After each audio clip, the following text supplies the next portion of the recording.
Hello नमस्कार दोस्तों, कैसे हैं आप सब? I hope you all are doing great. This is Nandini and I welcome you to this platform of Adoren. और दोस्तों, आज हम बात करने वाले हैं एक बहुत ही इंपॉर्टेंट टॉपिक के बारे में। जैसे आप सबको पता है, अभी हमारा री नीट का एग्जाम हुआ है, तो बहुत सारे बच्चों में काफी ज्यादा डीमोटिवेशन होगा अपने परफॉर्मेंस को लेकर के, अपने स्कोर को लेकर के, कि वो बहुत अच्छा स्कोर नहीं कर पाए हैं, कम मार्क्स बन रहे हैं। तो आज हम बात करेंगे कि ऐसे क्या कुछ रीजंस हैं, बहुत ही जेनरिक रीजन है, हर कोई बच्चा रिलेट कर पाएगा, जिनकी वजह से हम most of the competitive exams में फेल हो जाते हैं। सिर्फ ये नीट के बारे में ही बात नहीं है, यहाँ पे हमारा जी एग्जाम हो गया, फिर कोई अदर भी एग्जाम आप देते हो एंट्रेंस, तो हम उसकी बात करेंगे। तो हम कुछ बेसिक रीजंस के बारे में जानेंगे कि मोस्ट ऑफ दी जो स्टूडेंट्स हैं, क्या उनकी प्रिपरेशन में ऐसी कुछ कमी रह जाती है, कुछ ड्रॉबैक्स रह जाते हैं, जिसके बाद से दैट डे, जो एग्जाम वाला डे होता है, उसमें परफॉर्मेंस अच्छी नहीं हो पाती है। तो कुछ हम रीजंस के बारे में यहाँ पे बात करेंगे, why most students fails in NEET examination. देखो, firstly you have to be clear in your mind, limited seats होती हैं भाई। लाखों जो है हमारे आपके फॉर्म हैं, वो आपके पढ़ते हैं, फिल करते हैं एस्पिरेंट्स। तो अब एक चीज तो ये हो गई कि लिमिटेड अमाउंट ही स्टूडेंट्स को हमको सिलेक्ट करना पड़ेगा। बहुत ज्यादा सीट्स तो नहीं है, तो उसमें हमारा जो क्रीम लेयर होती है ना, वो तो आपकी सिलेक्ट हो जाती है, बाकी नीचे वाले सब बच जाते हैं। तो यहाँ पे देखो, इतना ज्यादा क्राउड है हमारे देश के अंदर, इतने ज्यादा बच्चे हैं, बट सीट जो है वो हमारी सिलेक्टेड है। तो आपको जो सिलेक्टेड सीट्स हैं, जो हमारी कुछ पर्टिकुलर सीट्स हैं, उनमें अपना नाम कैसे करके लेकर के आना है। आपका नहीं आता है, बाकियों का क्यों आ जा रहा है हर बारी। तो ये देखो, सिचुएशन तो सबको सेम है, जिसका सिलेक्शन हुआ है वो भी इसी कैटेगरी में था, जब उसने फॉर्म फिल किया था आप भी थे, तो आपका क्यों नहीं हुआ। तो इस चीज को जो है हम डिस्कस करेंगे। मैंने कुछ 5 रीजंस को मेंशन किया हुआ है, जो मुझे लगता है कि मोस्टली इन्हीं कारणों की वजह से स्टूडेंट्स का सिलेक्शन नहीं हो पाता है, एग्जाम अच्छा नहीं हो पाता है, वो वेल परफॉर्म नहीं कर पाते हैं। तो सबसे पहले तो देखो, आ जाता है हमारा lack of motivation. What is this? मैं अराउंड अपने भी बच्चों को बहुत सारे देखती हूँ, जो नीट एग्जाम डॉक्टर बनना उनका खुद का सपना नहीं है, जस्ट पेरेंट ने फोर्स कर दिया। पेरेंट का कभी सपना था कि आसपास पड़ोसी के बच्चे, रिश्तेदारों के बच्चे डॉक्टर हैं, तो उनको भी अपने बच्चे को मतलब डॉक्टर बनाना, एक प्रेस्टिजियस एक पोजीशन या फिर एक प्रेस्टिजियस वर्क हमारा हो जाता है इन द सोसाइटी, कि किसी का बेटा डॉक्टर है, तो बहुत समाज में आपकी जो एक रिस्पेक्ट है, जो रेपुटेशन है, वो बढ़ जाती है। तो समटाइम्स बहुत सारे बच्चे ऐसे होते हैं जो खुद नहीं चाहते हैं, खुद उनका होता है कुछ और करना, एक्टर बनना, डांसर बनना, वट और पेरेंट ने फोर्स कर दिया कि भाई जाओ, तुमको डॉक्टरी ही करनी है, जाओ नीट की तैयारी ही करो।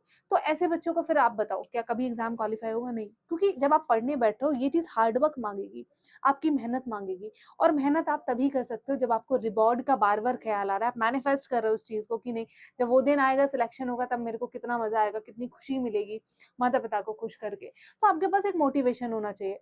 या तो आप खुद से डॉक्टर बनना चाह रहे हो, ये मोटिवेशन हो सकता है, लोगों को आप जो है इलाज करना चाहते हो, कुछ समाज में बेहतर अपना कॉन्ट्रीब्यूशन देना चाहते हो।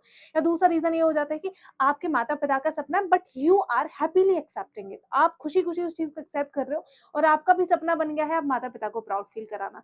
तो फोर्सफुली वो चीज ना हो रही हो, अगर आपके पास मोटिवेशन नहीं है, then you are in a wrong race. और बेहतर होगा कि आप जो चाहते हो वही कर लो, क्योंकि वहां मन लगेगा, दिल लगेगा, अच्छा अपना परफॉर्म करोगे। तो ये चीज आपको नहीं करनी चाहिए किसी के प्रेशर में आके, क्योंकि प्रेशर महीने, 2 महीने, 6 महीने कितना झेल लोगे, और उसके बाद फिर कहीं ना कहीं आप पीछे हट ही जाने हैं। तो पहला रीजन तो हो जाता है हमारा लैक ऑफ मोटिवेशन, बच्चों के फेलियर का। दूसरी हम बात करते हैं, अब मोटिवेशन भी है, करना भी है, लेकिन हम कहते हैं ना कि एकदम से आपको समुंदर में कूद जाना है। आपने नहीं देखा सिलेबस क्या है, पूछता क्या है, 11th एनसीईआरटी में क्या टॉपिक है, 12th में क्या है, तो आपने सिलेबस का कोई ओवरव्यू ही नहीं किया, सिलेबस का कोई एनालिसिस ही नहीं किया। ये तो वो वाली बात हो गई ना, बिना हथियारों के मैदान में कूद जाना, जंग लड़ने, वॉर में चले जाना। तो सबसे पहले आपको सिलेबस का ओवरव्यू करना है कि सिलेबस में भाई पूछा क्या जा रहा है। फिर उसको देखना है कि एग्जाम से प्रीवियस ईयर क्वेश्चंस कैसे बनते हैं, क्या सिलेबस से कुछ बाहर तो नहीं है। देखो, कुछ एक दो चीजें कॉन्ट्राडिक्टरी रहती हैं, वो हमेशा रहेंगी, तो उन पे नहीं जाना है।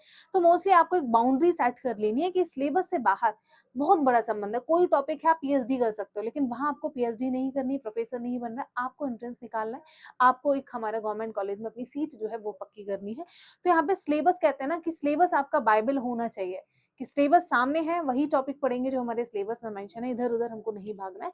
तो मोस्टली बच्चों को देखा है मैंने, सीधे तैयारी में उतर जाते हैं, इधर से बुक्स उठा ली और इधर से लेक्चर्स देखना शुरू कर दिए, but they don't know about what syllabus wants from them, क्या आपसे चाहता है। ठीक है, तो ये उनको नहीं पता है। तो यही वाला एक रीज़न जो है दूसरा मेरे को लगता है कि सिलेबस की कोई एनालिसिस ना होना भी आपके फेलियर का एक रीज़न बन सकता है। नेक्स्ट आता है हमारा नॉट वर्किंग हार्ड और स्मार्टली। देखो, इतनी ज़्यादा सीट है, ठीक है, और गिने-चुने बच्चों को सिलेक्ट होना है और इतने ज़्यादा बच्चे हमारे जो हैं आपके वहाँ पे फॉर्म को फिल कर रहे हैं।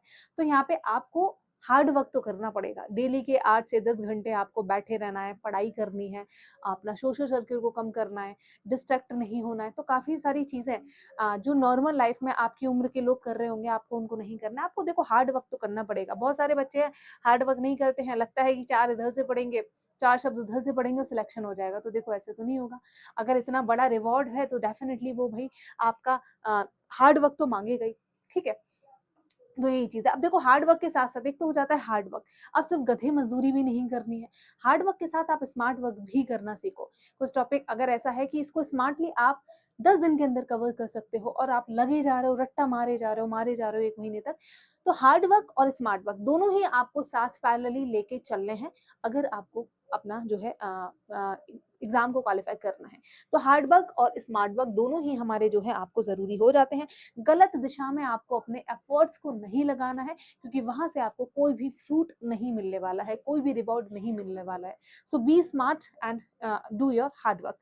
फिर आता है हमारा लैक ऑफ कंसिस्टेंसी। क्या होता है, शुरू-शुरू में एक मोटिवेशन है, बहुत बढ़िया है, तो हम 1 महीने पढ़ेंगे, 2 महीने पढ़ेंगे, फिर हम ब्रेक ले लेंगे कि नहीं बहुत पढ़ लिया, अब थोड़ा-सा ब्रेक, तो वो ब्रेक कब लंबा खिंच जाता है पता ही नहीं चलता। यानी कि हमारी प्रिपरेशन में कहीं न कहीं कंसिस्टेंसी नहीं मेंटेन हो पाती। 10 दिन पढ़ेंगे, फिर 10 दिन नहीं पढ़े, फिर 5 दिन पढ़ लिए, फिर 4 दिन नहीं पढ़े, तो नहीं, you have to be consistent throughout your whole journey. आपको अगर 1 साल देना है तो 1 साल तक सारी चीज़ों को भूल के आपको कंसिस्टेंटली पढ़ाई करनी पड़ेगी। हाँ, महीने में 1 आध दिन है कि घर वालों के साथ ज़्यादा टाइम बिता लिया, थोड़ा दोस्तों के साथ मस्ती-मज़ाक कर ली, बाहर घूमने चले गए, दैट इज़ ओके। बट जब तक पढ़ाई करो, सिर्फ पढ़ाई करो, कंसिस्टेंटली पर डे अपना ऑन एन एवरेज 8 से 10 घंटे दो, ठीक है? ये मैं कम से कम मिनिमम की बात कर रही हूँ। ठीक है? तो आपको कंसिस्टेंटली बेटा पढ़ाई करनी पड़ेगी, कंसिस्टेंसी को ब्रेक नहीं करेगा कि 4 दिन पढ़ लिए, 2 दिन नहीं पढ़े, तो नहीं, इससे नहीं, फिर आपका फोकस भी गड़बड़ाता है और आप फिर फोकस नहीं होगा तो आप क्या पढ़ रहे हो वो भी नहीं पता चलेगा, पल्ले ही नहीं पड़ेगा कि क्या चीज़ हम पढ़ रहे हैं। फिर आता है हमारा नो एनालिसिस ऑफ प्रिपरेशन। ये सारी चीज़ें आपने कर ली, लेकिन एक चीज़ में कहीं न कहीं आप मात खा जाते हो।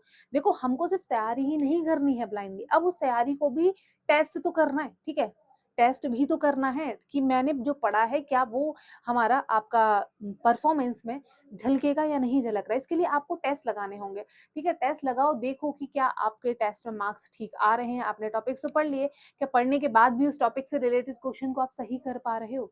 और नहीं कर पा रहे हो तो वहाँ से फिर इवैल्यूएशन करो, एनालाइज़ करो कि टेस्ट लगाने के बाद, पूरी प्रिपरेशन करने के बाद भी अगर आप अच्छा परफ़ॉर्म नहीं कर पा रहे हो मॉक टेस्ट के अंदर, तो फिर आपको वहाँ सोचने की ज़रूरत है कि दोबारा मैंने पढ़ा क्या है, फिर क्या गलतियाँ क्या रही हैं।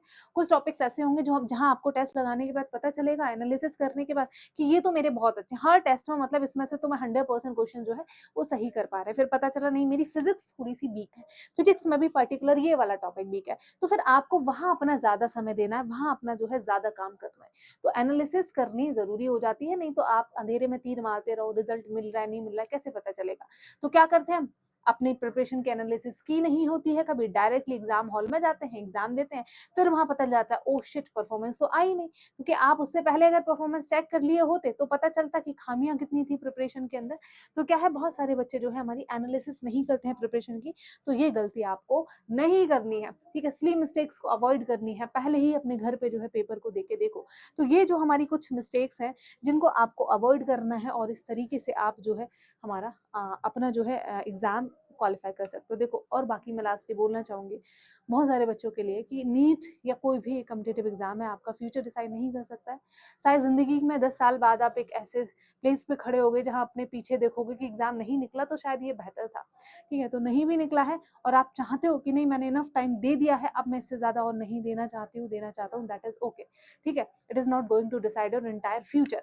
ये एक आपका सिर्फ़ और सिर्फ़ एक एग्ज़ाम है, नहीं निकला तो भी कोई दिक्कत नहीं है। आपने अगला जो भी डिसाइड किया हुआ, always have a plan B, तो उसमें फ़ोकस करो। ऐसा नहीं है कि बहुत निराश हो जाना है, और बहुत से लोग अपनी ज़िंदगी बच्चे ख़त्म कर लेते हैं। और इस चीज़ को मैं पेरेंट्स से भी बोलूँगी, they have to be understood.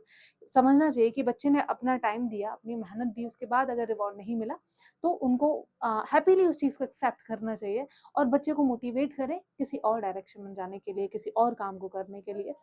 Okay, तो अगर देखो वीडियो अच्छा लगा हो तो चैनल को सब्सक्राइब करेंगे, और वीडियो को लाइक करेंगे, बेल आइकन भी दबा दीजिएगा, ताकि सारे वीडियोस के नोटिफिकेशन आपके पास पहुंच जाए।